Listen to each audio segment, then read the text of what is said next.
Yuk, dukung UFIT TV dengan belanja di UFIT Store. www.ufitstore.com.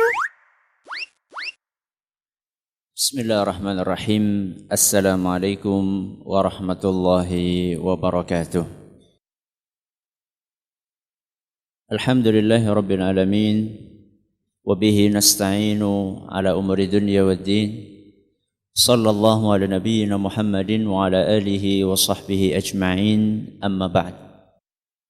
Kita panjatkan puja dan puji syukur kehadirat Allah Subhanahu wa taala.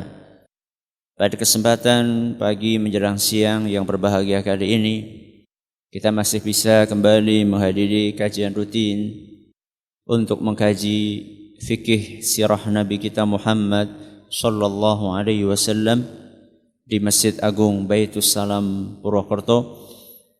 Kita berharap semoga Allah tabaraka wa taala berkenan untuk melimpahkan kepada kita semuanya ilmu yang bermanfaat sehingga bisa kita amalkan sebagai bekal untuk menghadap kepada Allah Jalla wa Ala. Amin ya rabbal alamin.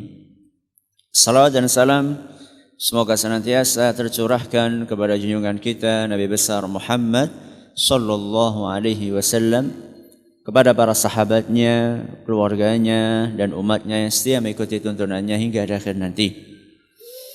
Para hadirin dan hadirat sekalian yang kami hormati dan juga segenap pendengar Radio Insani 102.2 FM di Purbalingga, Purwokerto, Banjarnegara, Cilacap dan sekitarnya. Para pendengar radio-radio yang lainnya yang ikut merilai acara ini serta para pemirsa UFIT TV yang semoga senantiasa dirahmati oleh Allah Azza wa Jalla. Pada kesempatan yang berbahagia kali ini insyaallah kita akan membahas sebuah tema tentang sebuah nama yang mungkin banyak di antara kita sudah mendengarnya, akan tetapi kemungkinan juga banyak di antara kita yang belum memahami apa sebenarnya makna yang dikandung di balik nama tersebut, yaitu sebuah nama Darul Arqam. Apa? Darul Arqam. Sebelum kita lanjutkan, pernah dengar nama ini? Pernah? Pernah atau belum? Belum. Ya, kalau yang baru dengar barusan berarti belum. Jangan bilang sudah Ustaz barusan. Enggak, ya. Darul Arqam sempat mencuat namanya pada tahun 1994 ketika Majelis Ulama Indonesia mengeluarkan fatwa tentang menyimpangnya kelompok ini. Bukan itu yang kita maksud. Ya, sekarang kita bukan akan membahas tentang kelompok Darul Arqam yang muncul pertama kali di mana? Di Malaysia, betul. Ya, bukan ini yang akan kita bahas saat ini. Akan tetapi yang akan kita bahas saat ini adalah Darul Arqam yang ada pada zaman Nabi sallallahu alaihi wasallam. Jadi kita tidak akan menyinggung banyak tentang Darul Arqam, aliran paham yang menyimpang yang sudah dikeluarkan fatwanya oleh MUI Pusat pada tahun 1994. Bukan itu yang akan kita bahas. Akan tapi kita akan membahas Darul Arqam yang ada pada zaman Nabi sallallahu alaihi wasallam yang mulai ada pada tahun 5 kenabian, bukan 5 Hijriah. 5 kenabian. 5 tahun setelah Nabi kita Muhammad SAW diangkat menjadi Nabi. Pertama kali kita tentu perlu mengetahui arti dari Darul Arqam itu apa. Darul Arqam kalimat yang terdiri dari 2 kata. Yang pertama dar, yang kedua al-arqam. 2 kalimat ini digabungkan menjadi Darul Arqam. Kata yang pertama adalah dar. Apa kira-kira artinya dar? Dar. Santri tahu. Dar apa dar? Apa? rumah. Apa? Rumah. Al-Arqam nama orang. Al-Arqam nama orang. Orang namanya Al-Arqam. Berarti Darul Arqam artinya rumahnya Al-Arqam. Itu arti dari kata Darul Arqam. Rumahnya si Arqam. Kira-kira seperti itulah. Nah tentunya kalau rumah kita selesai, kita tahu rumah adalah tempat tinggal, ada pintunya, ada jendelanya, itu rumah. Nah sekarang kita perlu tahu Al-Arqam ini siapa. Saya yakin banyak di antara kita yang baru mendengar nama ini sekarang. Al-Arqam. Berbeda dengan Abu Bakar As-Siddiq misalnya. Berbeda dengan Umar. Berbeda dengan Utsman. Berbeda dengan Ali bin Abi Thalib. Atau Abdurrahman bin Auf. Mungkin banyak di antara kita nama-nama itu sudah familiar di telinga kita. Tapi Al-Arqam, banyak di antara kita baru dengar nama ini. Padahal sahabat ini adalah salah satu di antara as-sabiqun al-awwalun. Apa artinya as-sabiqun al-awwalun? Orang yang pertama-tama masuk Islam. Di dalam beberapa riwayat disebutkan bahwa beliau adalah orang yang ke-17. Ada yang mengatakan orang yang ke-11. Intinya Al-Arqam ini termasuk orang yang pertama-tama masuk Islam. As-sabiqun al-awwalun. Dan beliau punya rumah di bukit Sofa. Di bukit apa? Sofa. Beliau punya rumah di bukit Sofa yang diceritakan bahwa pintu masuknya itu lewat belakang. Jadi kalau ada orang masuk bukan lewat depan, tapi lewat belakang. Dan Al-Arqam ini adalah salah satu manusia istimewa walaupun tidak terkenal. Kenapa bisa demikian? Karena rumahnya Al-Arqam ini adalah salah satu markas utama. Tempat berkumpulnya Nabi kita Muhammad sallallahu alaihi wasallam dengan para sahabat yang lainnya. Kalau boleh dikatakan Al-Arqam ini salah satu ring satunya Nabi Muhammad SAW. Apa ring satu? Orang yang berada dalam lingkaran terdekat dengan Nabi kita Muhammad SAW. Kalau boleh dikatakan ya sekelas dengan Abu Bakar dan yang lain-lainnya. Akan tetapi subhanallah, banyak di antara kita itu belum pernah dengar nama ini. Padahal rumahnya jadi markas utama untuk tempat kumpul-kumpul Nabi SAW. Kemudian juga beliau termasuk as-sabiqun al-awwalun. Orang yang pertama-tama masuk Islam. Kemudian beliau termasuk orang-orang kepercayaan Nabi SAW. Lingkaran pertamanya Nabi SAW. Ya. Walaupun demikian beliau nggak terkenal. Dan ini memberikan pelajaran kepada kita apa? Dan insya Allah pelajaran yang akan kita ambil fikihnya kita akan langsung selipkan di dalam kisahnya. Kalau biasanya kita baca kisah dulu, setelah kisah selesai baru kita ceritakan fikih-fikihnya yang bisa kita ambil. Hari ini kita akan langsung campurkan di dalamnya. Ya. Jadi pelajaran yang bisa kita ambil bahwa Al-Arqam orangnya nggak terkenal. Akan tetapi beliau punya peran yang sangat strategis. Apa pelajaran yang bisa kita ambil? Bahwa untuk bermanfaat tidak harus terkenal. Untuk memberikan manfaat tidak harus terkenal. Untuk menunjang kesuksesan suatu dakwah tidak harus semuanya muncul di depan layar. Harus ada orang-orang yang di belakang layar. Kalau misalnya semuanya muncul di depan layar, siapa yang ngurusi? Yang di belakang layar. Misalnya nih, semuanya maju ke depan, duduk semuanya di sini. Lah yang ngurusin sistem siapa?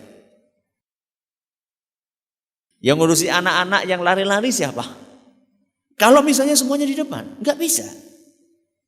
Kalau kita perhatikan Al-Arqam bin Abil Arqam ini adalah salah seorang sahabat Nabi SAW yang punya peran sangat sentral di dalam pergerakan dakwah saat itu. Akan tetapi beliau tidak terkenal dan beliau rela untuk tidak terkenal. Ada sebagian orang baru berbuat sedikit pengennya muncul. Pengennya langsung mendapatkan berita, oh dikenal, oh si fulan. Padahal baru berbuat sedikit. Tapi Al-Arqam memberikan pelajaran kepada kita. Bahwa untuk memberikan manfaat kepada umat, tidak harus nama kita dikenal. Yang penting, amalan kita dikenal dan diketahui oleh Allah Subhanahu wa ta'ala. Makanya di dalam Al-Quran Allah berfirman, wa qul i'malu, beramallah kalian, wa sayarallahu amalakum wa rasuluhu, niscaya Allah akan melihat amalan kalian dan Allah akan dan Rasul juga akan melihat amalan kalian. Cukup penilaian dari Allah Subhanahu wa ta'ala sudah cukup bagi kita sebagai sesuatu yang memotivasi kita untuk beramal. Jadi yang namanya orang infak itu gak harus ditulis namanya besar-besar. Namanya orang berjuang tidak harus dikenal namanya, dicatat sebagai seorang pahlawan. Tidak harus. Ya. Inilah yang dicontohkan oleh Al-Arqam bin Abil Arqam. Bagaimana beliau radhiyallahu anhu memberikan contoh kepada kita bahwa untuk memberikan manfaat sebanyak-banyaknya tidak harus nama kita dikenal. Bahkan tidak sedikit di antara para ulama kita yang sudah tenar, mereka menganggap ketenaran itu sebagai ujian yang berat. Sebagaimana dituturkan oleh Imam Ahmad bin Hanbal atau yang lainnya, bahwa ujian yang terberat adalah popularitas. Bahkan Imam Syafi'i rahimahullah beliau pernah mengatakan, aku berharap andaikan ilmu yang kumiliki semuanya bisa diambil manfaatnya oleh umat ini tanpa mereka tahu ilmu itu sumbernya dariku.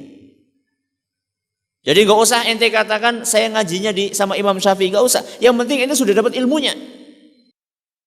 Ini menunjukkan kepada kita bahwa ulama kita dahulu menganggap popularitas sebagai ujian, sebagai sebuah cobaan dari Allah Subhanahu wa ta'ala, sehingga mereka bukan orang-orang yang gila popularitas, sehingga mengorbankan segala apa yang dimiliki hanya untuk mencari yang namanya ketenaran.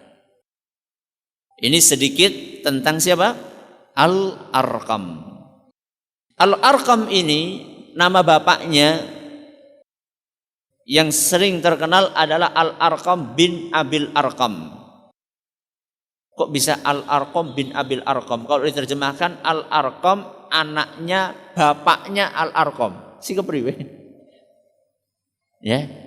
Bapaknya Al-Arqam Abul Arqam. Berarti kan bapaknya Al-Arqam. Kalau kita terjemahkan seperti itu. Saking gak terkenalnya lagi-lagi. Sampai nama bapaknya pun juga sebagai sesuatu yang gak terkenal gitu loh. Jadi orang terkenal itu gak harus keturunannya ningrat, gak harus keturunannya pejabat, gak harus keturunannya kiai, gak harus keturunannya ustadz terkenal, gak harus. Ya. Tetap seorang bisa memberi manfaat seperti contohnya Al-Arqam bin Abil Arqam. Beliau sebagaimana yang kita tuturkan adalah termasuk as-sabiqun al-awwalun. Dalam beberapa riwayat beliau termasuk 11 orang yang masuk Islam pertama kali, ada yang mengatakan ke-17. Dan beliau masuk Islamnya di tangan Abu Bakar As-Siddiq radhiyallahu anhu. Jadi ketika Abu Bakar As-Siddiq masuk ke dalam Islam, setelah itu beliau berusaha untuk menularkan Islamnya ini kepada para sahabat yang lain, dan di tangan Abu Bakar masuk Islamlah Utsman bin Affan, Talhah bin Ubaidillah, Az-Zubair ibn al-Awwam, Sa'ad bin Abi Waqqas. Ini adalah orang-orang yang 10 orang dijamin masuk surga oleh Nabi kita Muhammad SAW. Di antaranya juga adalah Al-Arqam bin Abil Arqam. Kenapa kok Nabi SAW memilih rumahnya Al-Arqam sebagai markas untuk tempat berkumpul? Ini pertanyaan besar yang membutuhkan jawaban. Sekurang-kurangnya, kata para ulama, para ahli sejarah, ada 3 sebab. Sekurang-kurangnya ada 3 sebab kenapa kok Nabi SAW memilih rumahnya Al-Arqam. Padahal beliau orang yang tidak dikenal. Yang pertama, karena keislaman Al-Arqam tidak dikenal oleh orang-orang Quraisy. Ini alasan yang pertama. Apa? Keislamannya Al-Arqam tidak dikenal oleh kaum Quraisy. Artinya orang-orang Quraisy itu tidak nyangka bahwa Al-Arqam ini sudah masuk Islam. Kenapa kok malah dipilih rumahnya Ustadz? Ya jelas. Karena saat itu masih dalam fase dakwah sembunyi-sembunyi.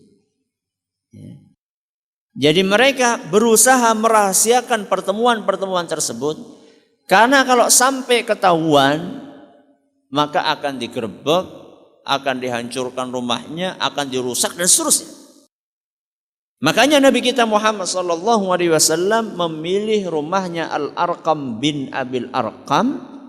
Karena masuk Islamnya Al-Arqam ini belum dikenal, belum diketahui, belum masyhur di antara orang-orang Quraisy. Ini adalah alasan yang pertama. Alasan yang kedua, karena Al-Arqam ini dari kabilah Makhzum, dari suku Makhzum. Suku apa? Makhzum. Ya. Emang kenapa Ustadz kalau dari suku Makhzum? Suku Makhzum adalah salah satu suku yang terkenal paling memusuhi Bani Hashim. Bani Hashim itu adalah sukunya siapa? Nabi kita Muhammad SAW. Jadi suku Makhzum, Bani Makhzum adalah suku yang sangat terkenal paling membenci dakwahnya Rasul sallallahu alaihi wasallam.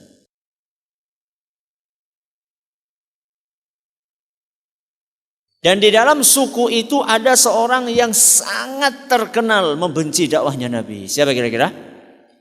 Abu Jahal.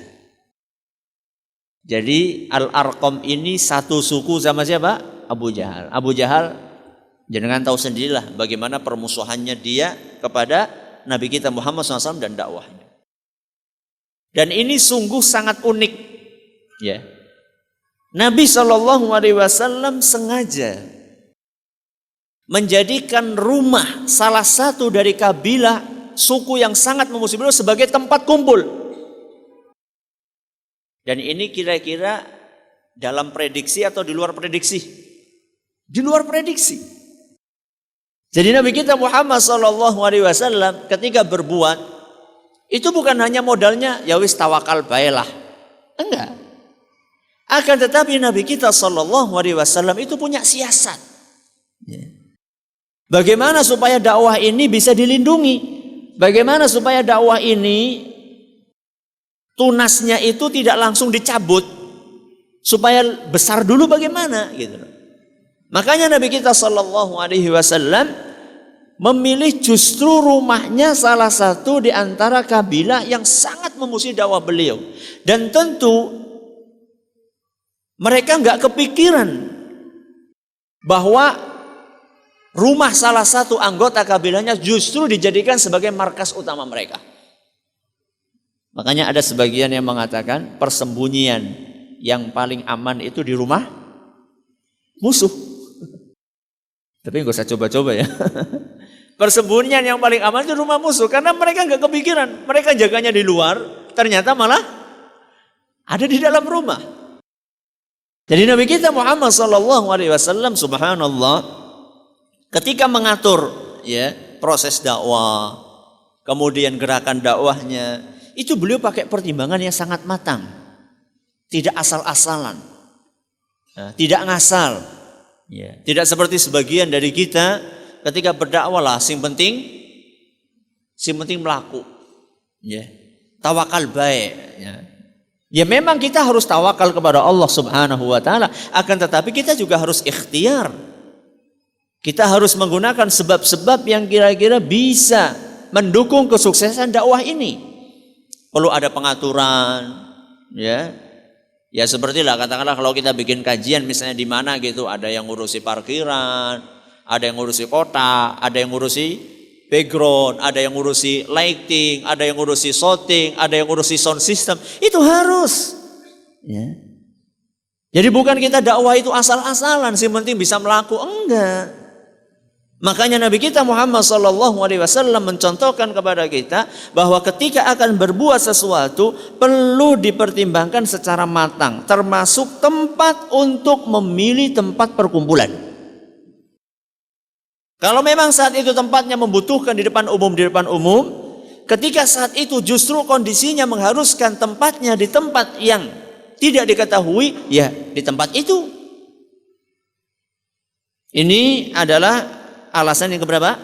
Yang kedua. Apa alasannya? Karena Al-Arqam dari kabilah Makhzum.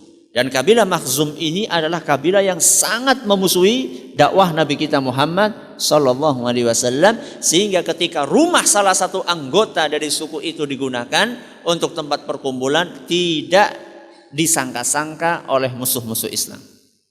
Ini alasan yang kedua. Alasan yang ketiga, Al-Arqam ini masih remaja. Alasan yang ketiga, Al-Arqam masih remaja. Ketika masuk Islam, usianya itu baru 16 tahun. 16 tahun itu anak apa? Ya ABG, tapi anak sekolah apa? SMP apa SMA gitu. Bismillah. SMA.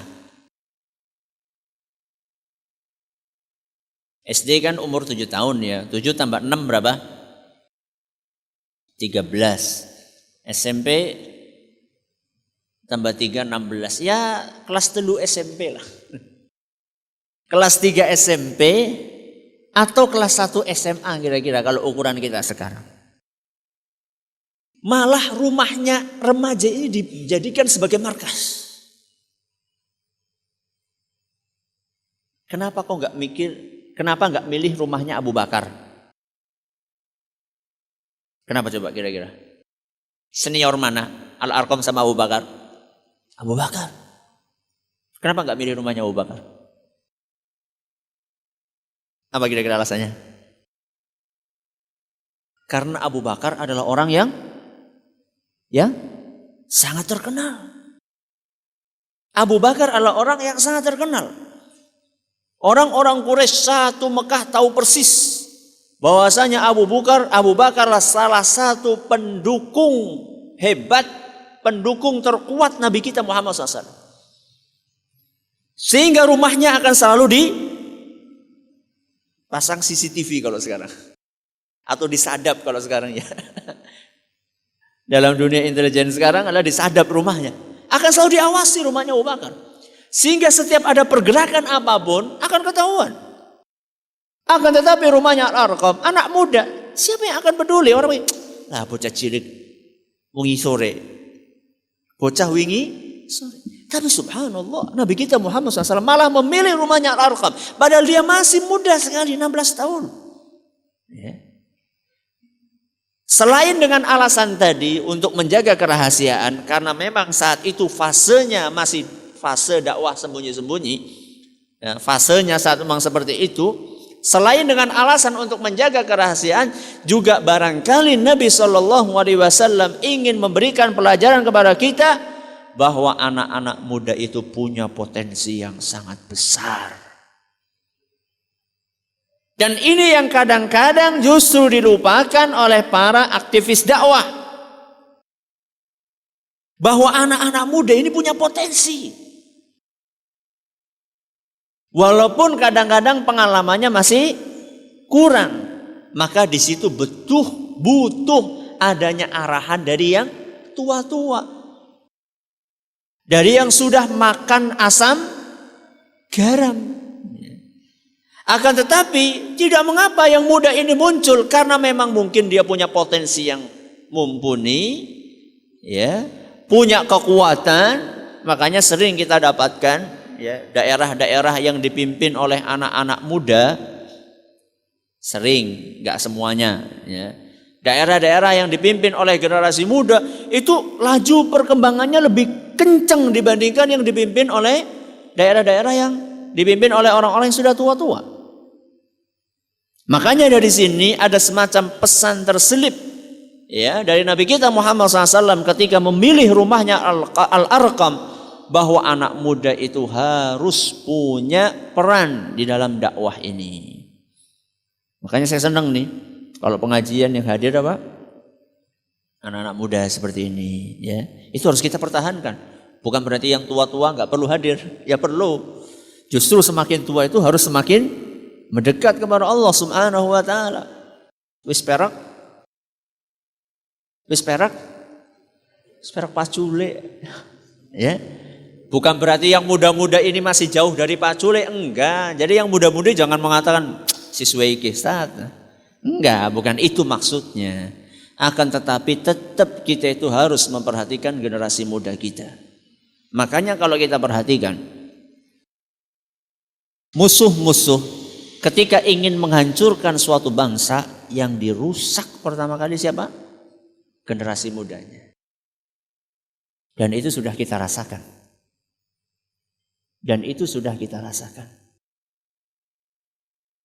Terutama dengan semakin gencarnya yang namanya fasilitas teknologi sarana telekomunikasi. HP, smartphone, yang serba gratis. Ada semacam kaidah yang mengatakan pokoknya apa-apa yang gratis kita ini dimiliki bukan memiliki. Apa-apa yang serba gratis kita ini dimiliki bukan memiliki. Makanya jejaring sosial walaupun itu bermanfaat, kita harus waspada.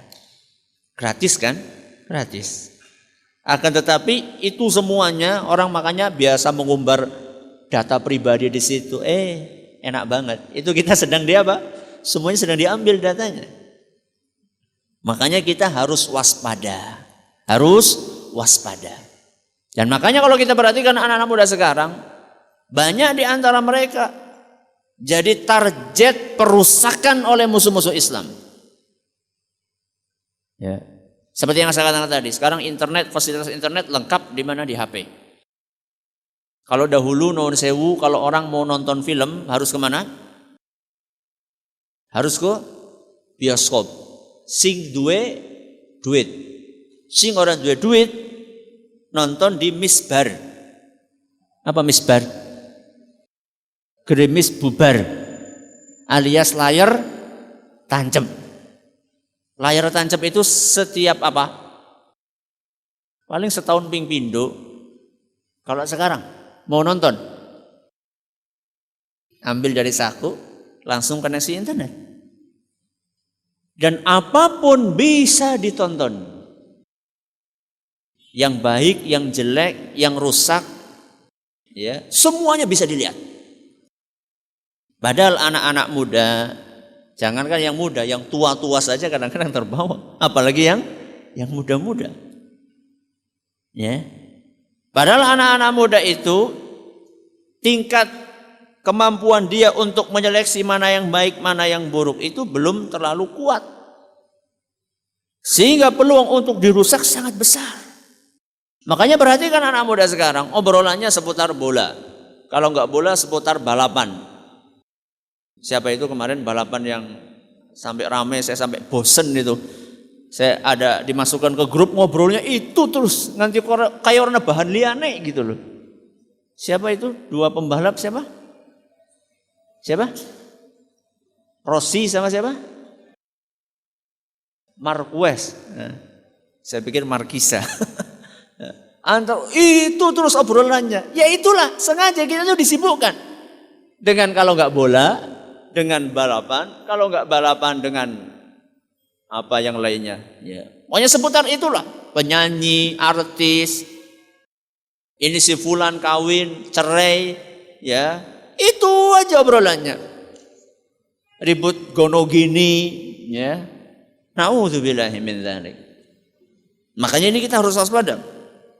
Ketika orang-orang berusaha untuk merusak generasi muda, maka kita harus tingkatkan usaha kita untuk mendidik generasi muda.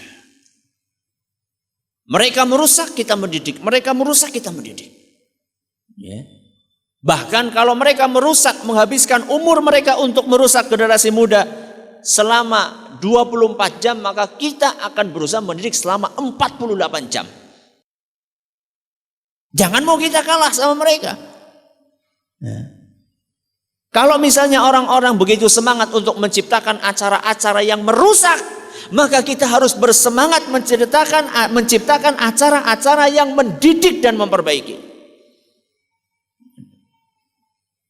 Ini 3 sebab. Yang pertama apa tadi?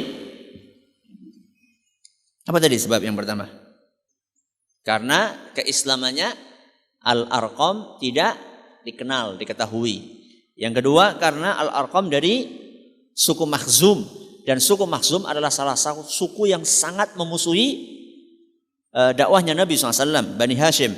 Yang ketiga, Al-Arqam ini masuk Islam dalam usia yang sangat muda. Berapa tahun tadi? 16 tahun. Baik. Pertanyaan berikutnya. Mengapa perlu Darul Arqam? Mengapa perlu ada Darul Arqam?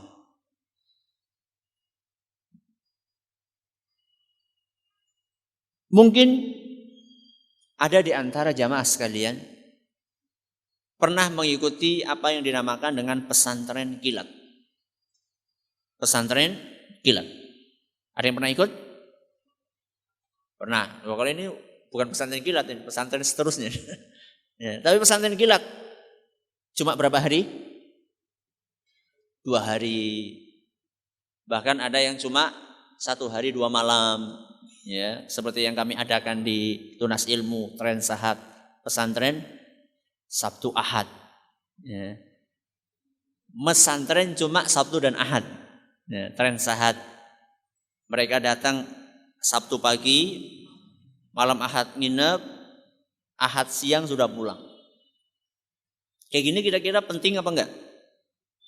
Perlu enggak ada seperti itu? Perlu. Perlu dan penting. Tapi itu bukan menjadi satu-satunya cara. Ya. Karena ada sebagian orang mengira bahwa mesantren 1 hari 2 hari itu sudah cukup untuk modal hidup seumur hidup. Dan itu justru pemahaman yang harus kita luruskan. Ya. Bahwa yang namanya pendidikan itu membutuhkan kontinuitas. Membutuhkan adanya kaderisasi. Tidak cukup hanya sekedar sehari 2 hari pengajian umum, gak cukup. Perlu ada pengkaderan orang-orang yang nantinya akan diterjunkan di dalam medan dakwah. Itulah yang sedang dilakukan oleh Nabi SAW dalam Darul Arqam. Jadi gak cukup hanya sekedar membuat pengajian umum sekali, 2 kali, 3 kali, gak cukup. Dan ini penting jamaah sekalian yang kami hormati. Saya senang, bahagia ketika pengajian itu rame, pengajian rame. Saya senang. Tablik akbar rame. Namanya juga tablik akbar. Kalau nggak rame bukan tablik akbar itu namanya. Tablik apa? Asghar namanya. Senang, rame, senang. Akan tetapi ketahuilah jamaah sekalian, itu nggak cukup. Yang akan membuat seseorang itu kuat akidahnya, konsisten beragama, itu bukan hanya untuk pengajian sebulan sekali. Atau yang lebih parah setahun cuma 2 kali saja, nggak cukup itu. Tapi harus ada kontinuitas.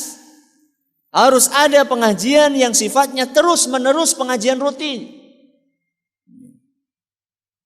Makanya saya pengen ya entah kapan membuat pengajian judulnya ngaji tanpa arah. Ngaji tanpa arah. Apa itu maksudnya maksudnya? Jadi pengajian itu cuma mau hadir kalau pas aja tablik akbar tok. Itu pun judulnya tematik. Ya. Tapi tidak ada kurikulum yang jelas di dalam mengaji. Ya memang itu penting. Saya bukan sedang mengatakan nggak perlu ada tablik akbar. Penting. Akan tetapi jangan cuma hadir ketika tablik akbar saja, itu yang saya inginkan. Yang kita inginkan adalah ketika ada pengajian rutin, menyelesaikan suatu kitab, ya, membahas tentang akidah, ya, tentang fikih, tentang cara ibadah yang diajarkan oleh Nabi Muhammad SAW, tentang akhlak. Itu yang rutin-rutin, itu yang harus kita perhatikan lebih dibandingkan hanya sekedar tablik akbar saja. Ya. Dan Nabi kita Muhammad SAW mengajarkan kepada kita bahwa pengkaderan di Darul Arqam itu sifatnya sangat intensif. Makanya dari Darul Arqam itu kemudian muncul manusia-manusia sekaliber Abu Bakar As-Siddiq, sekaliber Uthman bin Affan, sekaliber Sa'ad bin Abi Waqqas. Ya. Orang-orang yang siap untuk dipakai setelah lulus dari madrasah yang namanya Darul Arqam itu. Makanya boleh saya katakan, kalau boleh dikatakan Darul Arqam itu madrasah pertama kali dalam Islam. Sekolah pertama kali dalam Islam. Ini perlu kita lakukan penelitian ini. Ya. Karena sebaik-baik guru siapa? Rasulullah SAW. Kita perlu cari tahu kurikulumnya itu kayak apa. Kenapa sekarang kita itu ketika membuat sekolah kita nggak berpikir gimana ya sekolahnya Nabi SAW? Nabi SAW bisa berhasil membuat orang-orang yang siap untuk dipakai di dalam seluruh medan. Setelah tamat dari madrasah Darul Arqam ini, mau nyari panglima perang ada, mau nyari hakim ada, mau nyari ulama ada, mau nyari suami teladan ada, mau nyari imam yang bacaannya bagus ada. Ini madrasah kayak apa ini? Ini harus kita cari tahu, harus kita gali. Jangan hanya sekedar kita cari enaknya saja, terima sekolah, sementing kita dapat kurikulum dari mana, kemudian kita otak-atik, kotak-gaduk apa? Matuk. Gak cukup hanya sekedar seperti itu. Walaupun itu sebagai langkah pertama, no problem. Akan tetapi kita harus terus mengembangkan lembaga pendidikan yang kita miliki. Sampai betul-betul kita bisa berusaha meneliti, menerapkan apa yang dipraktekkan oleh Nabi kita Muhammad SAW di dalam madrasah yang beliau dirikan tersebut.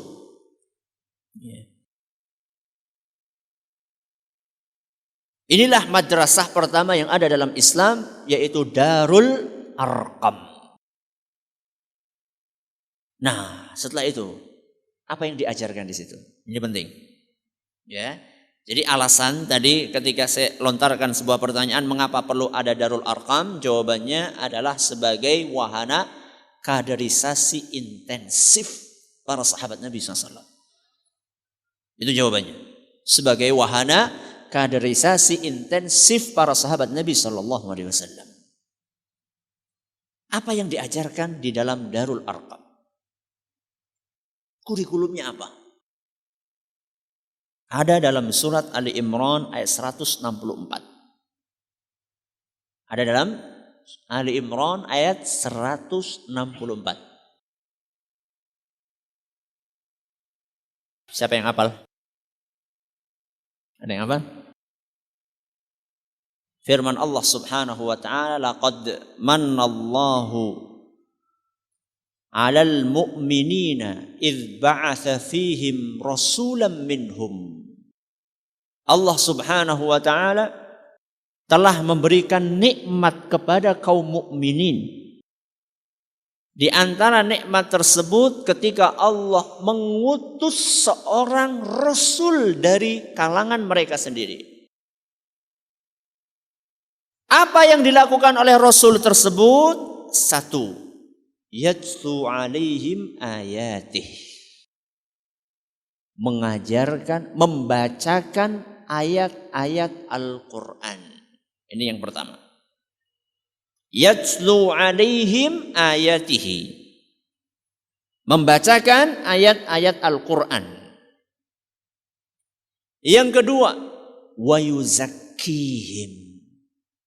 Dan mensucikan mereka. Tazkiyatun nafs. Sudah. Yang ketiga, wa yu'allimuhumul kitaba wal hikmah. Dan mengajarkan kepada mereka kitab dan hikmah. Ini kita baca secara global terlebih dahulu. Nanti kita akan jelaskan sedikit terperinci setelah ini. Berapa kurikulumnya? 3. Yang pertama apa?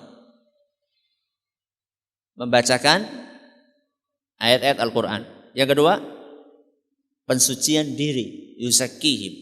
Yang ketiga, mengajarkan Alkitab dan Al-Hikmah. Nanti kita akan jelaskan apa maksudnya. Yang pertama, membacakan ayat-ayat Al-Quran. Ini menunjukkan kepada kita bahwa membaca itu salah satu sarana utama di dalam pembelajaran. Kalau yang sekarang biasa diistilahkan dengan calistung. Apa calistung?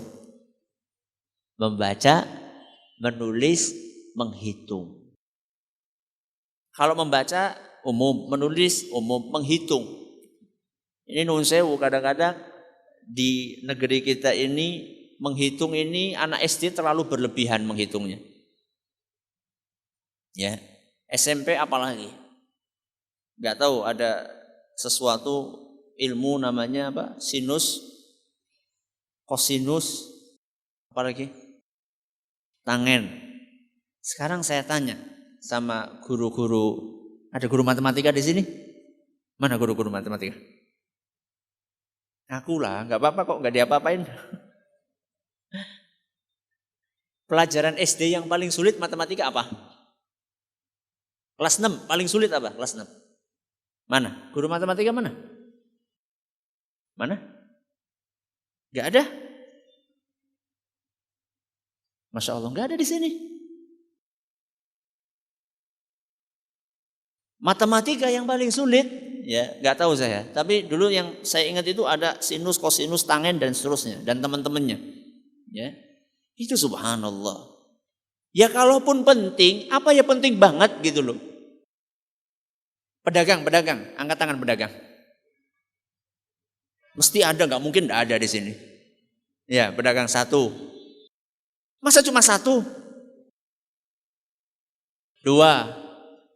Dagang buku, dagang herbal, dagang soto, dagang siomay. Saya tanya sama para pedagang ini.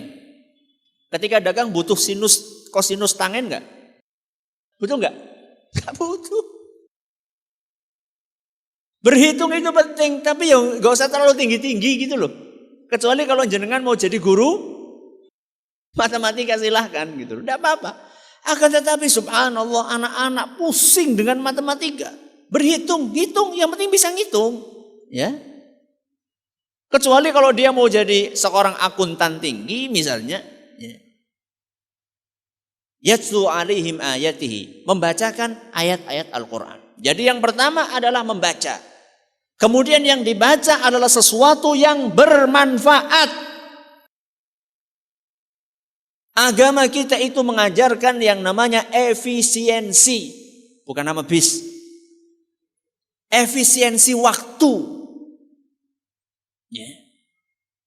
Jadi sesuatu yang gak perlu atau belum perlu itu gak usah diajarkan. Menghabiskan waktu anak. Ya. Makanya kalau kita perhatikan kurikulumnya Nabi SAW itu gak banyak-banyak, akan tetapi langsung kepada inti permasalahan. Ya. Mengajarkan Al-Quran, membacakan Al-Quran. Dilatih untuk membaca Al-Quran. Jadi membaca Al-Quran salah satu prioritas utama di dalam pendidikan kita. Nah sekarang kita perhatikan, saya tanya sama jamaah sekalian, membaca Al-Quran di sekolah-sekolah umum dapat berapa jam? Berapa jam? Bukan, 2 jam itu pelajaran agama. Saya tanya, baca Al-Quran dapat berapa jam? Berapa jam? 10? Dari 2 jam seminggu yang isinya pelajaran agama di situ kan macam-macam. Ada apa? Ada akidah, ada akhlak, ada fikih, ada baca Quran. Macam-macam lah pokoknya. Ada sejarah mungkin di situ masuk, mungkin ya sirah Nabi, ada semuanya masuk di situ. 2 jam. Al-Quran, baca Al-Quran dapat berapa? Dari 2 jam yang sudah dibagi-bagi tersebut. Sekarang saya tanya, anak tamat SD di negeri kita, jaminan bisa baca Quran? Jaminan? Enggak. MI? Bisa? Mandan? Mending? Ya. Jadi ini harus jadi prioritas kita. Inilah kurikulum yang diajarkan oleh Nabi kita Muhammad SAW. Anak bisa baca Al-Quran. Dan ini penting jamaah yang kami hormati.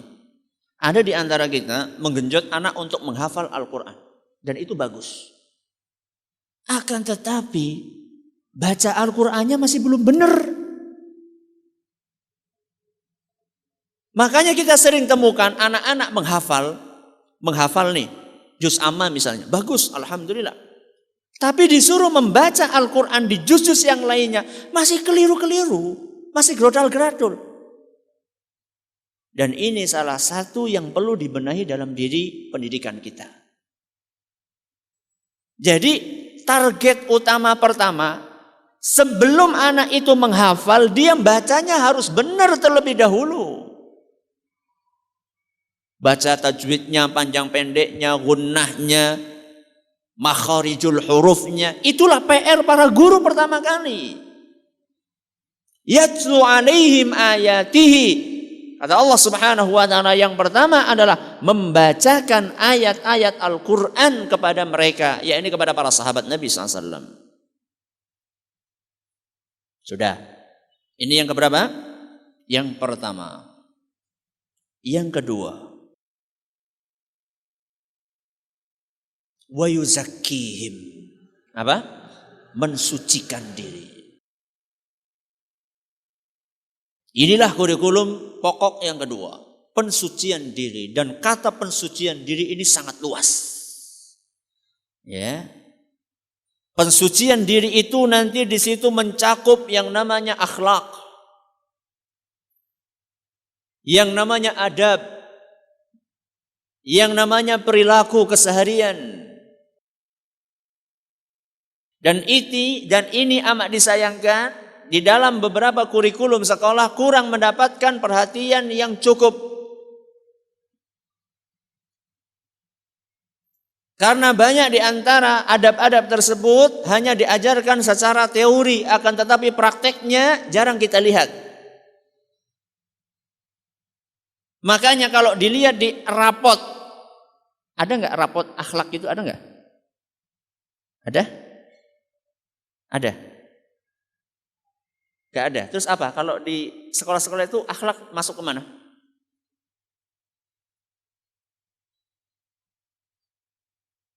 Apa? Sikap. Oh, sikap. Ya. Itu pakai angka atau pakai huruf biasanya nilainya? A, B, C. A berarti paling tinggi. Ya. Kadang-kadang kita dapatkan, Masya Allah, sikap A. A berarti kan paling apa? Paling tinggi.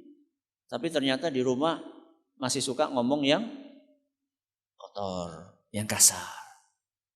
Ya, masih sulit kalau disuruh bantu orang tuanya. Maka ini perlu kita koreksi. Ya. Bagaimana Nabi kita Muhammad SAW bisa menciptakan generasi yang luar biasa, memiliki perilaku yang mulia. Makanya Nabi kita Muhammad SAW diperintahkan oleh Allah Subhanahu wa ta'ala untuk menanamkan yang namanya akhlak mulia dalam kesehariannya.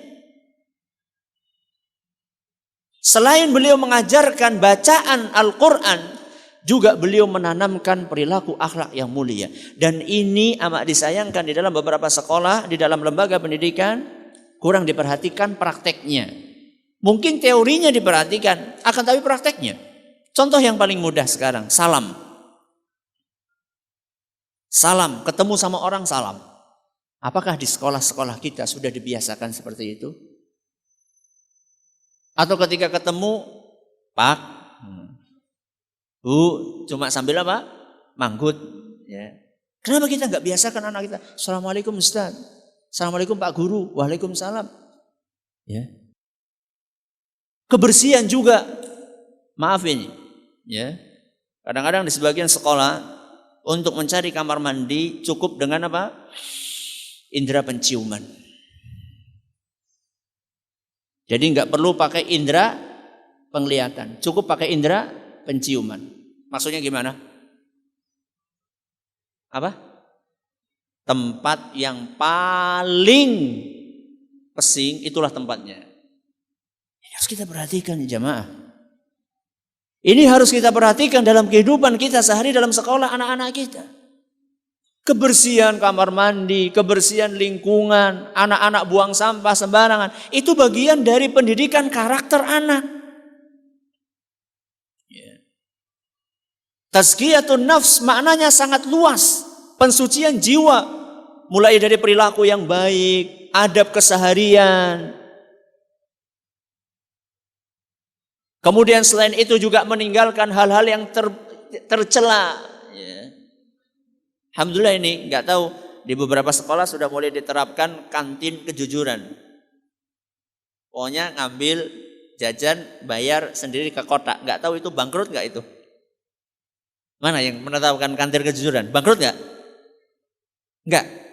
Alhamdulillah kalau nggak bangkrut. Saya khawatirnya nanti bangkrut itu.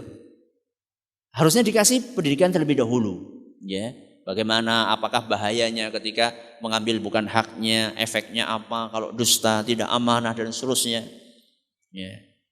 Jadi itu sangat penting untuk kita perhatikan. Wa yuzakkihim, mensucikan mereka.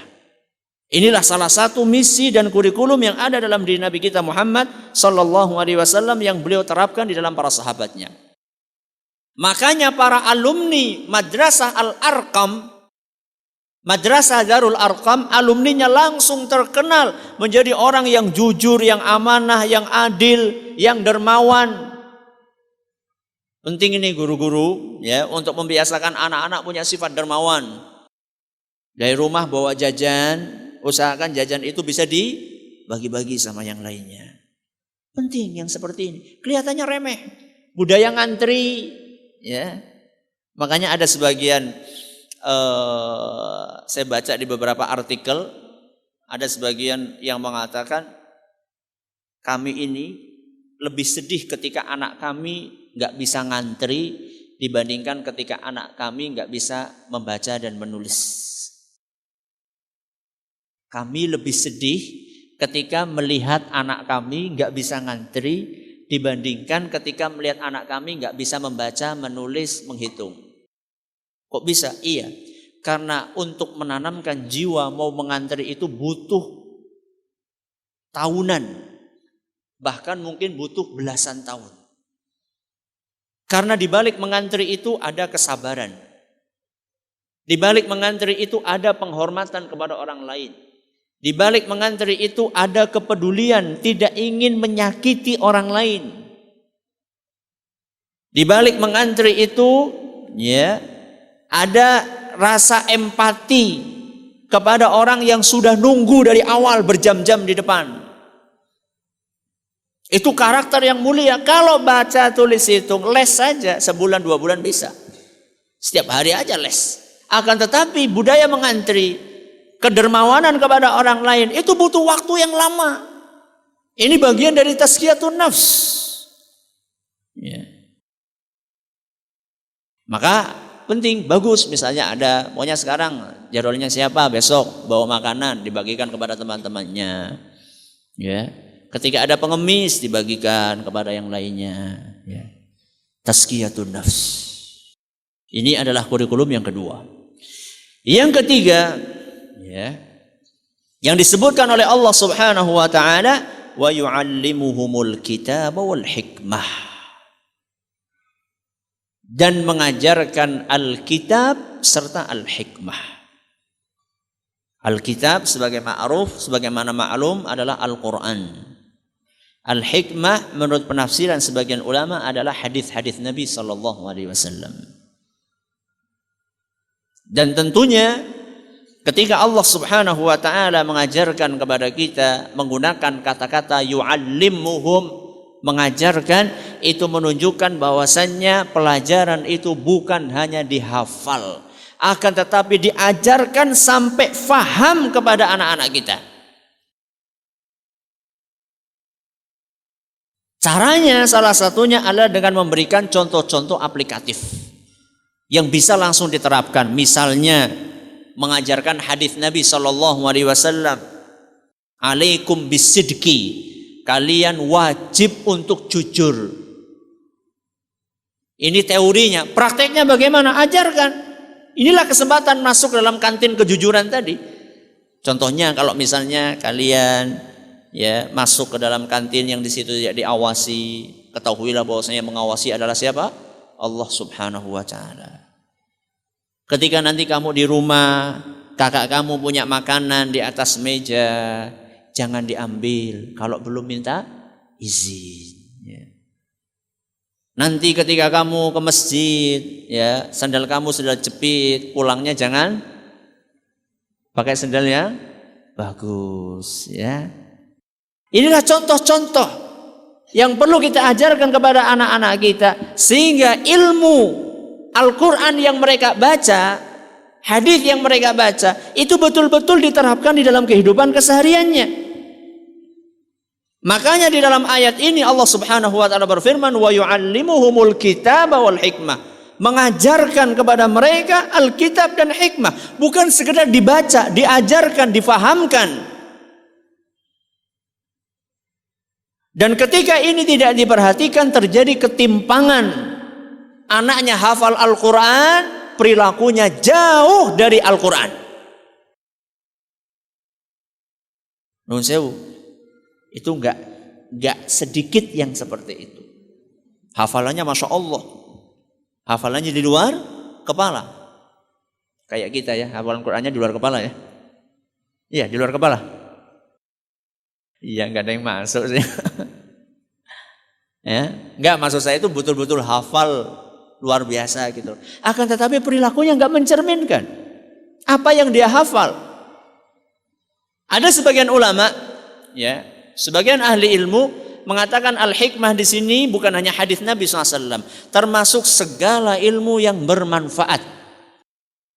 Segala ilmu yang bermanfaat. Nah, dari sinilah kemudian kita perlu memasukkan pelajaran-pelajaran umum seperlunya. Ya.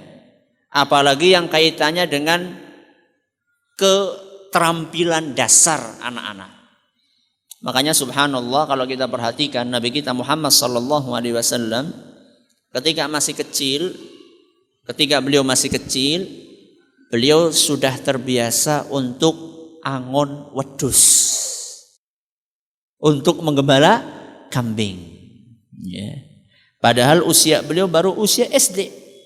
Sekarang saya tanya, di antara anak-anak ini yang sekarang sudah SMP, ada nggak yang pernah angon wedhus? Angkat tangan. Gak ada? Jangan malu, ya, bangga bisa angon wedhus tuh bangga. Ada? Ada. Ini baju-baju coklat ini ada nggak? Nggak ada. Tahu wedhus nggak? Jangan-jangan nggak tahu wedhus nanti. Menggembala kambing ada nggak? Nggak ada. Nggak tahu, mungkin bapaknya nggak punya kambing. Nggak apa-apa kalau bapaknya nggak punya kambing, ya nggak usah dipaksain. Sudah. Angon ayam. Ngasih makan ayam, ada nggak? Di rumah yang punya ayam, angkat tangan. Yang punya ayam, 1. Masya Allah. Ngasih makan nggak? Ngasih makan ya, bukan cuma makan ayam, ngasih makan. Bagus, Masya Allah. 2. Ada yang lain? 3, 4, 5, 6, 7, 8. Ngasih makan ya, bukan makan ayam itu, ngasih makan ya. Bagus yang seperti ini. Ini bagian dari pendidikan al-hikmah menurut sebagian ulama, mengajarkan sesuatu yang bermanfaat, keterampilan buat anak. Ya. Ada sebagian orang tua malu ketika anaknya suruh angon wedhus toh. Anaknya pejabat masa angon wedhus ya, gengsi ya. Ya. Justru itu bagian dari pendidikan karakter anak kita. Maaf ini, banyak di antara anak-anak sekarang kalau butuh duit bisanya cuma apa? Pak, jaluk duit teh. Bisanya cuma apa? Angkat tangan. Gak berpikir gimana caranya saya bisa menghasilkan uang. Nah, Nabi SAW terbiasa. Dan Nabi ketika menggembala kambing itu ngambil upah. Diceritakan oleh Nabi SAW, kuntu ar'al ghanama ala qararita, kuntu an ar'al ghanama li ahli Makkah ala qararit. Atau kama qala sallallahu. Dahulu ketika saya masih kecil, saya menggembala kambing orang-orang Mekah untuk mengambil upah. Jadi Nabi SAW sejak kecil sudah bisa menghasilkan uang. Kemandirian Nabi kita Muhammad SAW luar biasa. Bukan hanya masalah menggembala kambing, Nabi SAW juga terbiasa untuk berdagang. Makanya beliau sudah diajak oleh pamannya Abu Thalib untuk berdagang. Kemana? Gak tanggung-tanggung, ke Syam. Dari Mekah ke Syam. Nah sekarang anak-anak kita yang kecil-kecil suruh ke pasar saja. Lah isin lah mau ketemu karo kancane. Emang kenapa kalau ketemu sama temannya? Makanya saya suka ketika ada sekolah-sekolah yang kemudian menerapkan ada namanya business day. Ya, 1 hari untuk melatih anak kemandirian. Akan tetapi penting ya sebelum anak ini dibawa ke pasar, anak ini harus dijelaskan tentang kondisi pasar seperti apa. Karena kalau nggak dibekali seperti itu bahaya nanti jadi tertular dengan perilaku pasar. Ya, dan kita Nabi SAW mengatakan syarrul biqa'i, ya, tempat yang paling buruk di sisi Allah aswaquha, pasar. Ayo kau sing tutulan nang pasar. Ya tentunya harus ada perilaku yang diterapkan sebelumnya, sebelum ke pasar supaya tidak terpengaruh dengan perilaku-perilaku buruk yang ada di pasar. Maka anak itu tadi kan sudah dijelaskan di awal. Yaslu alaihim ayati, ajarkan Al-Quran, bacakan Al-Quran, yuzakkihim, akhlaknya dibangun. Sebelum terjun ke dalam bisnis, diajari akhlak terlebih dahulu supaya tidak terjerumus seperti apa yang diingatkan oleh Nabi SAW, at-tujjaru fujjar. At-tujjar, para pedagang, fujjar. Fujjar itu artinya maaf ini ya, jahat. Nun sewu nih para pedagang, enggak semuanya. Nabi SAW sedang berbicara tentang rata-rata. Enggak semuanya ya, cuman apa? Rata-rata. Ya Allah Ustaz ya tipis-tipis gitu Ustaz. Makanya Nabi SAW itu sebelum mengajarkan kepada para sahabatnya tentang hal-hal yang bermanfaat untuk duniawi mereka, Nabi SAW memperhatikan namanya perilaku, tazkiyatun nafs. Supaya ketika beliau, para sahabat itu menjadi pedagang, menjadi penggembala kambing, mau menjadi bisnismen, mau menjadi guru, mau menjadi imam, mau menjadi ustadz, mau menjadi panglima, mereka sudah punya perilaku yang baik, punya tazkiyatun nafs, punya akhlak yang baik, adab yang baik, sebagai modal mereka ketika terjun ke dalam sesuatu yang namanya bisnis tadi. Berapa kurikulumnya? 3. Ada dalam surat apa tadi? Ali Imran ayat 164. Mirip dengan surat Ali Imran ayat 164, surat Al-Jumu'ah ayat 2. Surat Al-Jumu'ah ayat 2. Itu mirip isinya dengan surat Ali Imran ayat 164. Sekarang terakhir pembahasan kita pada pagi hari ini. Pola pendekatan Nabi SAW. pola pendekatan Nabi SAW kepada murid-muridnya.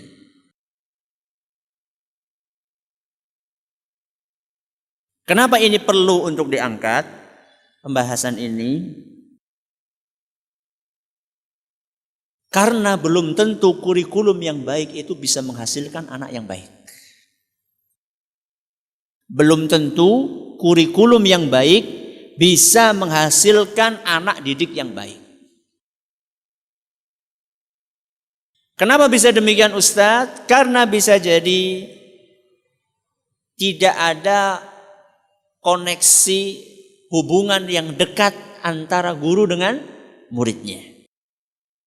Sehingga kurikulum yang seharusnya bisa ditransfer kepada anak-anak tidak sukses proses pentransferannya kepada anak. Ya, kalau boleh saya katakan lampu, ada arus listrik. Ya, kalau kabelnya nggak bagus, ada yang putus di dalamnya nggak nyala. Kira-kira seperti itulah perumpamaannya. Kurikulum yang baik belum tentu bisa menghasilkan generasi yang baik. Kalau misalnya tidak ada hubungan yang baik antara guru dengan murid-muridnya. Nah, Nabi kita Muhammad SAW dengan kurikulum yang sudah diajarkan oleh Allah Subhanahu wa taala kepada nabinya sallallahu alaihi wasallam, bagaimana beliau berhasil menanamkan itu kepada murid-murid beliau. Sehingga muncullah Abu Bakar, Utsman, Sa'ad bin Abi Waqqas, Al-Arqam bin Abil Arqam, yang beliau rela untuk tidak terkenal, padahal beliau adalah salah satu tokoh pokok dalam dakwah awal Islam. Pola pendekatan Nabi Shallallahu Alaihi Wasallam sekurang-kurangnya dua. Sekurang-kurangnya dua. Yang pertama, pengenalan. Yang pertama, pengenalan dengan murid-muridnya. Alias Nabi kita Muhammad sallallahu alaihi wasallam mengenal dengan baik murid-muridnya. Namanya, keturunannya, status sosialnya, karakternya, sifat-sifat mereka. Nabi kenal persis satu persatu.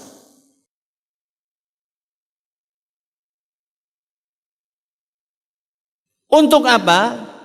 Untuk menumbuhkan rasa cinta. Untuk menumbuhkan rasa cinta. Makanya di dalam agama kita, di dalam pepatah Indonesia mengatakan tak kenal maka tak sayang. Tak kenal maka tak sayang. Ya. Nabi tahu persis sahabat ini namanya siapa, bapaknya siapa, dari mana, status sosialnya seperti apa, ya, pekerjaannya apa. Nabi tahu persis para murid-murid tersebut, para sahabatnya. Sehingga terjadilah hubungan cinta yang mendalam antara Nabi SAW dan para sahabat beliau. Dan Nabi SAW juga mengajarkan kepada para sahabatnya bagaimana supaya rasa cinta itu tetap terpupuk, tetap tumbuh subur di antara mereka. Dalam sebuah hadis yang diriwayatkan oleh Imam Muslim, Nabi SAW bersabda, "Walladzi nafsu Muhammadin biyadihi." Demi Allah, la tadkhulunal jannata hatta tu'minu. Kalian tidak akan mungkin masuk surga sampai kalian beriman kepada Allah. Syarat masuk surga apa? Iman. Supaya beriman bagaimana wahai Rasul? Wala tu'minu hatta tahabbu. Dan kalian tidak akan mungkin beriman sampai kalian saling mencintai dan menyayangi sesama kalian. Orang mau masuk surga harus apa? Beriman. Supaya beriman harus saling mencintai. Supaya mencintai bagaimana? Ala unabbi'ukum bisyai'in idza fa'altumuhu tahabbtum. Wahai para sahabatku, maukah kalian kuajarkan sebuah resep? Kalau seandainya resep ini kalian praktekkan, akan tumbuh rasa cinta di antara kalian. Afshus salama bainakum. Apa? Tebarkanlah salam. Nabi SAW mengajarkan sesuatu bukan hanya teori, prakteknya bagaimana? Ayo kita saling mencintai, saling menyayangi. Itu teori, prakteknya kayak apa? Diajarkan sama Nabi SAW. Tebarkan salam di antara kalian. Dan itu salah satu bentuk mengenali orang lain. Kalau ini sudah timbul rasa cinta, ya, kenal, saling mengetahui satu sama lainnya, maka dengan izin Allah Subhanahu wa taala akan tumbuh keikhlasan untuk berkorban. Jadi sekarang kadang-kadang kita sulit untuk menumbuhkan murid-murid kita atau bahkan guru-gurunya untuk berkorban untuk lembaga pendidikannya. Ya. Untuk menjaga lembaga pendidikannya aja sulit. Kalau nggak dipaksa nggak mau. Kalau nggak dipiketi nggak mau bersihkan. Belum ada rasa memiliki. Kenapa? Karena tidak tumbuh rasa cinta, rasa sayang. Coba seandainya sudah timbul rasa cinta, rasa sayang di dalam hati, nggak usah disuruh-suruh. Dia tahu, oh ini sekolah saya. Ada sampah di situ. Oh kamar mandinya, klosetnya yang awalnya putih sudah berubah menjadi apa biasanya? Coklat apa kuning? Coklat itu berarti udah lama. Kalau pertama kali baru kuning. Nanti lama-lama apa? Coklat. Terus hitam. Ini klasifikasi kloset. Ya. Kalau misalnya dia merasa memiliki lembaga pendidikan tempat dia belajar, gak usah disuruh-suruh. Ih, jorok ya, kosong. Ya. Rasa cinta, kenal. Mendidik bukan hanya dengan mengejar kurikulum, tapi mendidik dengan hati. Ya. Kita menyampaikan ilmu ini betul-betul karena saya mengharapkan anak-anak ini menjadi amal jariah saya nanti. Anak-anak ini akan mendidik, akan memimpin bangsa ini. Akan menjadi orang-orang yang bisa insya Allah mengembangkan ajaran Islam di muka bumi ini. Ini yang pertama. Polanya adalah pengenalan. Ya. Pola yang kedua adalah perhatian. Perhatian dan selalu ingin mencari tahu tentang kondisi murid-muridnya. Perhatian yang tinggi dan selalu ingin tahu tentang kondisi muridnya. Alias bahasa kita sekarang tidak cuek. Ya, tidak cuek. Nabi kita Muhammad SAW, kalau ada sebagian sahabatnya nggak kelihatan di masjid, dicari sama beliau. Si fulan kenapa nggak kelihatan? Mungkinkah sakit? Ya. Dan ini maaf ini di negeri kita kadang-kadang orang tua sendiri nggak perhatian dengan anaknya. Menjelang maghrib anaknya belum pulang, dicari nggak? Sebagian orang tua nggak peduli. Lebih mementingkan ayamnya yang belum pulang. Ya. Jadi jagone urung bali iki kepriwe iki goleki jajal. Anake lah ngerti dalan iki. Lebih perhatian kepada ayamnya dibandingkan kepada anaknya sendiri. Nabi SAW nggak seperti itu. Ya. Dicari tahu anaknya di mana. Makanya sering maaf kejadian-kejadian anak kecemplung sumur, ya. Kemudian misalnya keserempet mobil nggak tahu orang tuanya, anaknya main di mana kelayaban sampai nggak diketahui. Dan anak-anak ini juga nggak betah di rumah. Kenapa? Karena wujuduhu ka'adamihi. Ada nggak ada di rumah sama saja. Sebagian orang tua seperti itu. Ya. Nah, Nabi SAW nggak seperti itu. Nabi SAW sangat care, sangat perhatian terhadap murid-muridnya, para sahabatnya. Ingin tahu Nabi SAW apa yang terjadi dengan si fulan. Ya. Apa yang terjadi dengan Abu Bakar misalnya. Setelah Abu Bakar dipukuli sama orang-orang Quraisy, apa yang terjadi? Bagaimana dengan Bilal? Bahkan Nabi SAW pernah kehilangan tukang sapu wanita berkulit hitam tukang sapu dicari sama Nabi SAW. Ternyata tukang sapu itu sudah meninggal dunia. Maka Nabi SAW bertanya, kenapa kalian tidak kabarkan kepadaku bahwa si fulanah ini sudah meninggal dunia? Maka Nabi SAW minta kepada para sahabatnya untuk mengantarkan ke kuburannya. Ziarah kubur Nabi SAW. Mendoakan wanita tersebut. Peduli, ada kepedulian. Dan ini yang perlu kita terapkan juga di dalam hubungan sesama kita. Ya. Jadi kalau misalnya jangan si fulan nggak ada, ya sudah.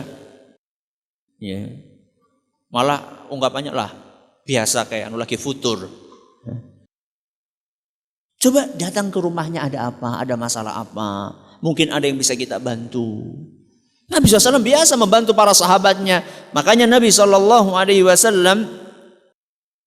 tidak pernah beliau itu mengatakan tidak ketika dimintai sesuatu. Selama beliau masih bisa memberi.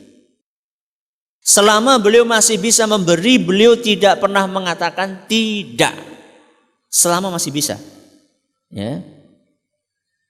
Makanya Nabi SAW pernah kedatangan seorang tamu, ya, yang kelihatan dia belum makan. Nabi SAW ingin menjamu, tanya kepada istri-istrinya, ada nggak sesuatu di rumah kita? Nggak ada. Istri yang kedua nggak ada, cuma ada air putih, wahai Rasul. Sampai 9 istri yang nggak ada apapun sesuatu di rumahnya. Kalau seperti itu sebenarnya sudah gugur kewajibannya untuk menjamu tamu. Akan tetapi Nabi SAW nggak mau. Nabi SAW kumpulkan para sahabatnya, wahai sahabatku, siapa yang bisa menjamu tamuku malam ini? Berusaha untuk memperhatikan para sahabatnya. Akhirnya ada salah seorang dari golongan Ansor yang mengacungkan jarinya, saya wahai Rasul, saya siap untuk menjamu. Dan dia belum konfirmasi ke istrinya yang ada di rumah. Pokoknya dia siap. Ya. Karena ini tamunya Rasul SAW, tamu terhormat. Ternyata sampai di rumah makanannya hanya cukup untuk anak-anaknya saja. Sudah terlanjur seperti itu, maka sahabat ini tidak ingin mengecewakan tamunya. Maka diaturlah siasat yang sudah sering kita dengar. Lampunya dimatikan, kemudian menyediakan piring yang ada makanannya cuma punya tamunya. Suami istri itu klotak-klotek, nggak ada apa-apanya. Anak-anaknya sudah ditidurkan sebelumnya, diselimur supaya tidur. Akhirnya malam itu mereka satu keluarga tidur dalam keadaan perut keroncongan. Sahabat yang ini tidur dalam keadaan perut kenyang, pules tidur. Keesokan harinya sahabat itu menemui Nabi SAW dan Nabi SAW langsung berkata, qad ajiballahu min sani'ikuma bidhayfikumal barihah. Wahai fulan, sebelum sahabatnya itu cerita, sebelum dia cerita kepada Nabi, Nabi sudah dapat wahyu dari Allah. Ketahuilah wahai sahabatku, Allah takjub, Allah kagum dengan apa yang kalian berdua lakukan tadi malam demi menghormati tamuku. Ya. Nabi SAW peduli dengan tamunya. Sahabatnya beliau peduli. Sampai bela-belain mengumpulkan para sahabatnya, dicarikan. Sahabatnya juga bela-belain mengorbankan anak dan istrinya. Perhatian. Ya. Inilah salah satu metode Nabi kita Muhammad SAW. Tambahi ya, yang ketiga.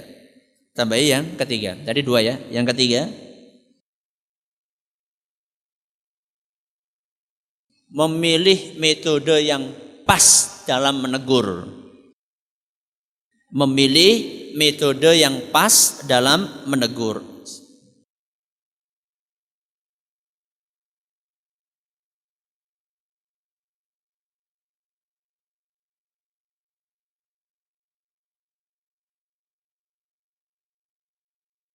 Manusia biasa, para sahabat manusia biasa. Dalam arti mereka bisa terjerumus kepada kesalahan. Akan tetapi Nabi kita Muhammad sallallahu alaihi wasallam, beliau tidak membiarkan sahabatnya melakukan kesalahan, tapi juga ketika menegur tidak ngasal di dalam menegur. Akan tetapi Nabi SAW melihat metode yang paling pas dengan sahabat ini apa. Makanya kalau kita perhatikan, metode Nabi menegur, kadang Nabi dengan sindiran. Kadang sindiran. Kadang Nabi SAW dengan teguran keras. Kadang Nabi SAW dengan cara mendiamkan. Macam-macam tegurannya Nabi SAW. Karena melihat orang ini cocoknya apa. Contoh sindiran. Nabi SAW pernah, sebagaimana hadis yang masyhur, ya, sebagaimana sebutkan dalam sebuah hadis yang masyhur, Nabi SAW pernah, ya, mendengar berita bahwa ada 3 sahabat beliau yang datang kepada Aisyah radhiyallahu anha bertanya tentang ibadahnya Nabi ketika di rumah. Ibadahnya Nabi ketika di rumah seperti apa? Maka istrinya pun menceritakan kepada 3 orang itu, Nabi SAW biasa, waktunya tidur-tidur, ya, waktunya memperhatikan istri, waktunya nggak puasa, pas puasa ya puasa, biasa. Maka kemudian 3 orang sahabat tersebut mereka mengatakan, kok biasa ya? Mereka mengatakan ya wajar lah. Wong Nabi SAW sudah dijamin masuk surga, dosanya sudah diampuni. Loh kalau kayak kita ini kan belum dijamin masuk surga, maka kita harus lebih dari itu. Maka salah seorang dari mereka mengatakan, amma ana fa asumu wala uftir.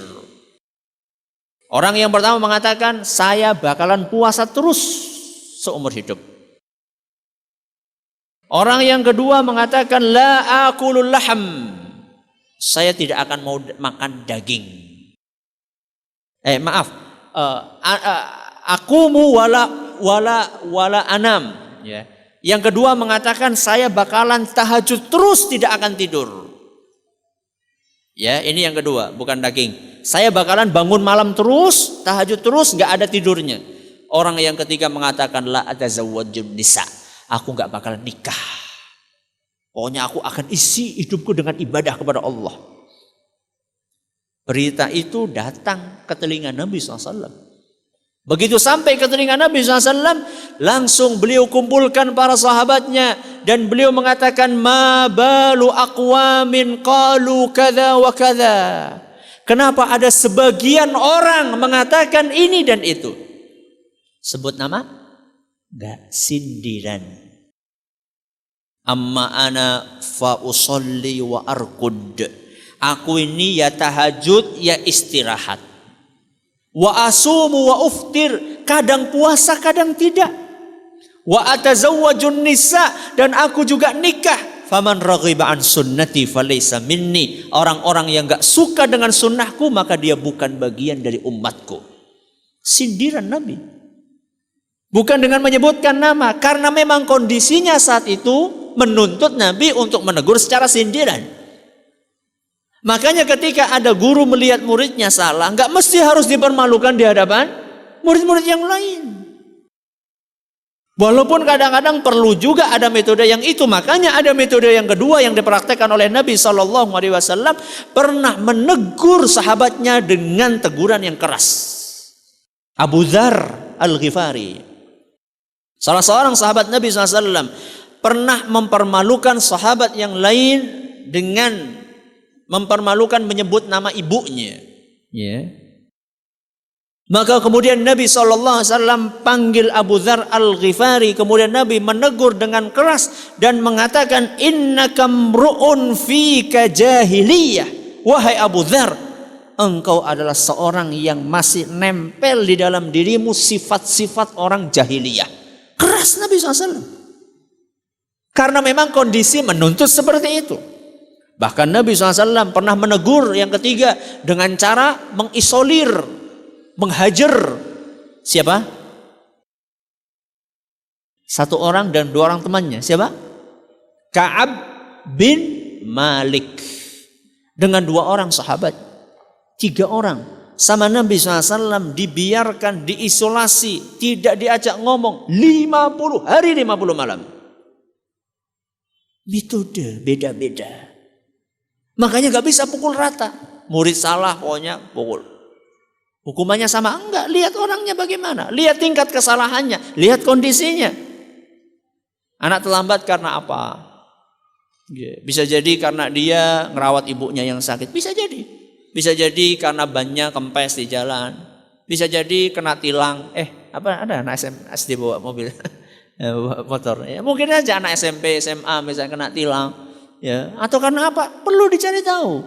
Kalau memang dia karena kebiasaan malamnya nonton bola sampai larut malam, paginya ya itu ada hukumannya lah. Ya, jadi Nabi SAW itulah pola pendekatan beliau kepada para sahabatnya. Intinya bahwa di dalam agama kita untuk menciptakan manusia-manusia yang unggul tidak bisa dengan cara instan. Tidak bisa dengan cara instan. Butuh proses. Dan proses itu bisa jadi lama dan membutuhkan kesabaran ekstra. Ini yang dapat kami sampaikan pada pertemuan kali ini. Semoga bermanfaat buat kita semuanya. Wallahu ta'ala a'la wa alam. Ada pertanyaan silahkan.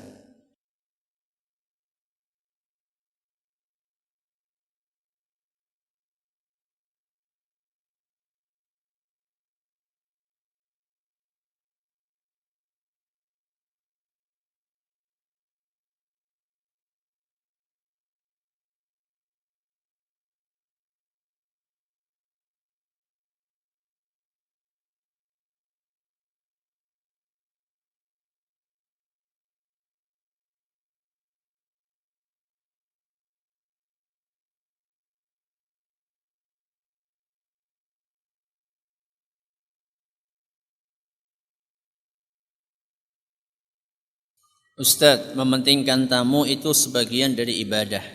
Tetapi tadi ada sahabat lebih mementingkan tamu dibandingkan dirinya sendiri dan keluarganya. Padahal saya pernah mendengar bahwa lebih baik mementingkan diri sendiri daripada orang lain. Gak benar.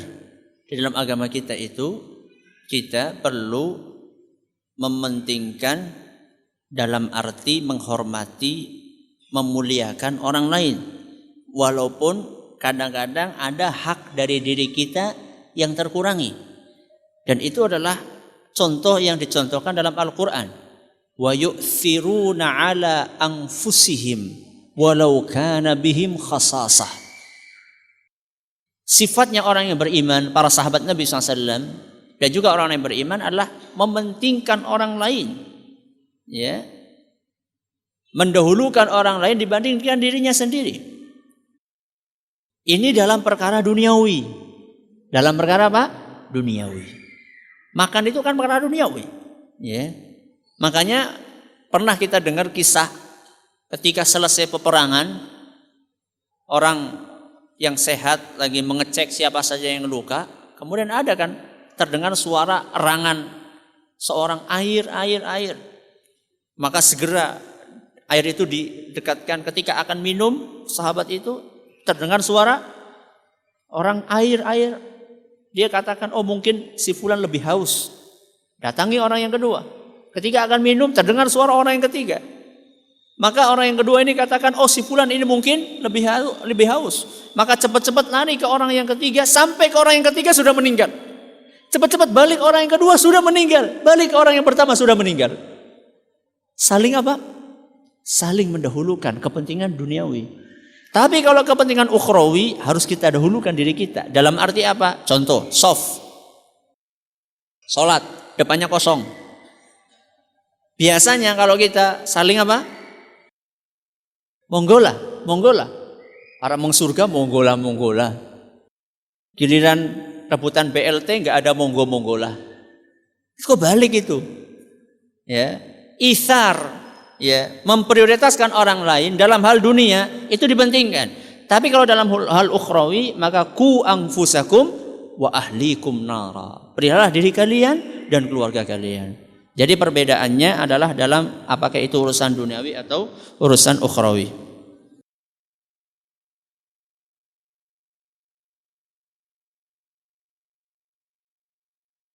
Ustaz, saya punya teman, dia dahulu akrab banget, tapi sekarang dia jadi musuhan. Yang satunya mau minta maaf, tapi satu lagi nggak mau. Bagaimana cara untuk mengatasinya? Yang penting Anda berusaha untuk memaafkan, minta maaf semaksimal mungkin. Seandainya kemudian dia ya tidak mau memaafkan atau belum mau memaafkan, tidak apa-apa. Ya, yang penting Anda sudah berusaha dan berusaha untuk berbuat baik. Ya, berusaha berbuat baik kepada dia. ya dengan memberikan sesuatu. Ya memang mungkin tidak bisa seperti semula, akan tetapi yang penting Anda tetap berusaha untuk berbuat baik sama dia, sehingga lama-lama insya Allah hatinya akan luluh.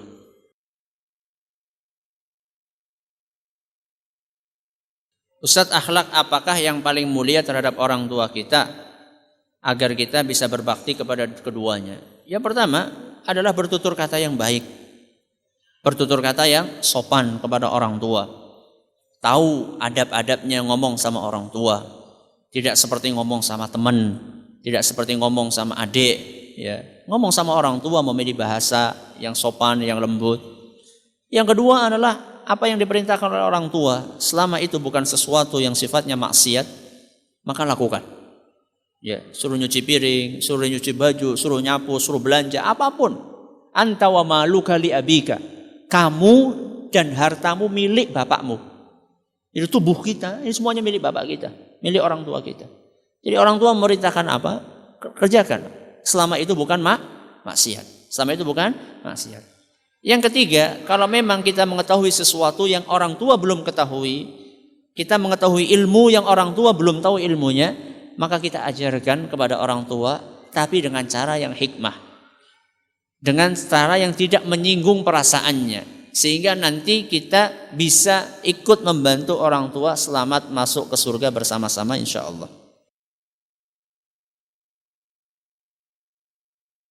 Ustadz, saya minta motivasi buat para penuntut ilmu biar nggak futur. Syukron sekali atas motivasinya. Futur itu bahasa lain dari lemah iman. Bahasanya dari lemah iman. Alias imannya sedang ngedrop. Supaya kita bisa mengobati itu, pertama kita harus cari tahu apa sih yang menyebabkan iman kita turun. Ya. Iman itu turun karena kita melakukan perbuatan maksiat. Jadi kalau misalnya kita nggak pengen futur, maksiat jauhi. Apalagi sekarang fasilitas untuk maksiat terbuka lebar di mata kita. Terutama seperti yang saya katakan tadi, sarana teknologi, sarana informasi, internet, HP, komputer, laptop, ya, dengan jaringan internet yang lengkap. Sarana komunikasi, telepon-teleponan dengan orang yang bukan dengan lain jenis. Ya. Ustaz, saya kan pengen poligami. Oke lah poligami, tapi jangan gentle dong, jangan dengan cara-cara yang seperti itu. Ya. Poligami itu dengan cara yang gentle, yang jelas. Jangan dengan cara-cara pacaran tapi dibungkus dengan sarana poligami, jangan. Itu namanya membungkus kebatilan dengan kebenaran, jangan. Ya. Jadi salah satu yang membuat iman itu turun adalah perbuatan maksiat. Maka perhatikan, ketika kita malas untuk beribadah, ketika kita malas untuk sholat, ketika kita malas untuk ngaji, ketika kita malas untuk baca Al-Quran, pasti saat itu kita lagi banyak maksiat.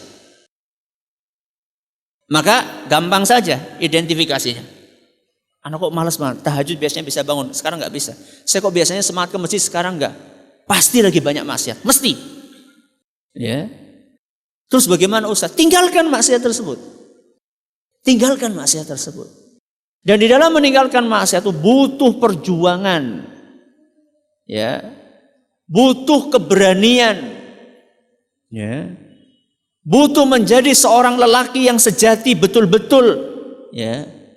Jadi jangan sampai kita ini gampang kalah dengan hawa nafsu kita. Ada sebagian orang ketika digoda sama nafsunya, ya wislah kepriye maning. Kita harus perjuangan. Ya ibaratnya sekarang misalnya ada orang, ya, dia datang kepada kita, kemudian serahkan uangmu atau aku tembak kamu. Apa kita? Oh ya wislahnya. Kita harus punya keberanian, kita lawan. Ya.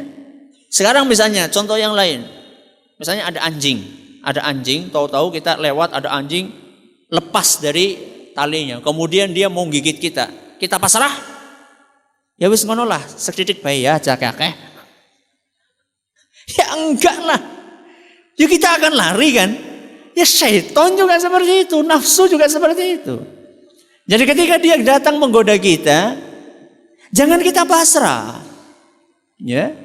Kita berusaha lawan itu sekuat tenaga sambil minta pertolongan kepada siapa? Kepada Allah Subhanahu wa taala. Ini sangat penting ini, minta tolong sama Allah. Kenapa? Karena kita manusia lemah, sedangkan Allah itu zat yang maha kuat. Ya. Makanya ada seorang ulama bertanya kepada muridnya, "Wahai muridku, kalau misalnya ada anjing mau menggigit kamu, apa yang kamu lakukan?" "Saya usir anjing itu, digusah," ya, cara kata dia. "Loh, kalau dia tetap ini, ya gusah lagi. Kalau tetap ya gusah lagi." "Ya capek kamu." "Loh, terus bagaimana wahai guru?" "Panggil saja yang punya. Nanti yang punya datang, pleki, ya. Langsung anjingnya manut sama." Kemudian guru ini pengen ngajarin sama muridnya. Jadi kalau kamu digoda setan, digoda nafsu, minta tolong sama yang menciptakan setan. Siapa itu? Allah, bukan dukun. Allah Subhanahu wa taala. Minta tolong sama Allah, ya Allah, bantulah aku ya Allah untuk meninggalkan maksiat. Allahumma a'inni ala dzikrika wa syukrika wa husni ibadatik. Ya Allah, bantulah aku agar bisa senantiasa zikir, bersyukur, beribadah dengan baik. Allahumma arhamni bitarkil ma'asi. Ya Allah, sayangilah aku, kasihilah aku agar aku bisa meninggalkan perbuatan maksiat. Minta sama Allah Subhanahu wa taala. Allahumma inni a'udzubika min syarri basari. Ya Allah, aku minta perlindungan kepadamu dari keburukan pandangan mataku. Jadi pandangan mata kita itu punya keburukan. Salah satu keburukannya adalah kita melihat sesuatu yang diharamkan sama Allah. Kita minta tolong sama Allah, ya Allah, lindungilah aku dari maksiat-maksiat ini. Jadi ini beberapa caranya.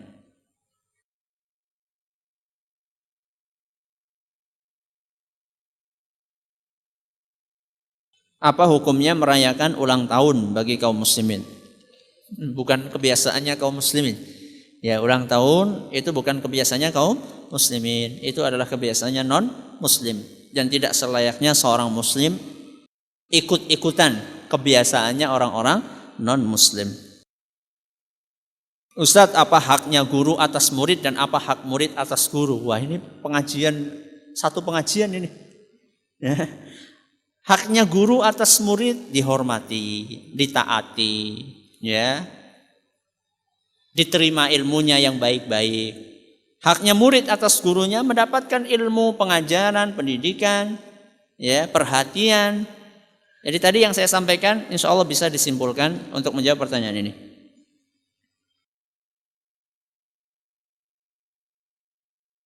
Ustadz, saya memiliki anak yang ikut dengan mantan istri saya dan dia sudah bersuami. Bagaimana metode yang efektif untuk mendidiknya selain nafkah duniawi? Memanfaatkan sarana teknologi yang ada. Jadi memanfaatkan sarana teknologi yang ada sekarang. Kalau memang anak itu punya sarana teknologi. Kalau tidak bisa, maka diadakan semacam kunjungan secara rutin. Ya, secara rutin untuk mengawasi mendidik anak tersebut. Ya, untuk mengawasi mendidik anak tersebut dan juga memberikan hal-hal yang bisa digunakan untuk mendidik dia dengan buku, dengan majalah, diarahkan kepada radio atau televisi dakwah yang kira-kira bisa membantu proses pendidikan tersebut. Wallahu ta'ala a'la wa alam. Terima kasih atas perhatiannya. Mohon atas segala kurangannya kita tutup dengan membaca subhanakallahumma wa bihamdika asyhadu an la ilaha illa anta astaghfiruka wa atubu ilaik. Assalamualaikum warahmatullahi wabarakatuh.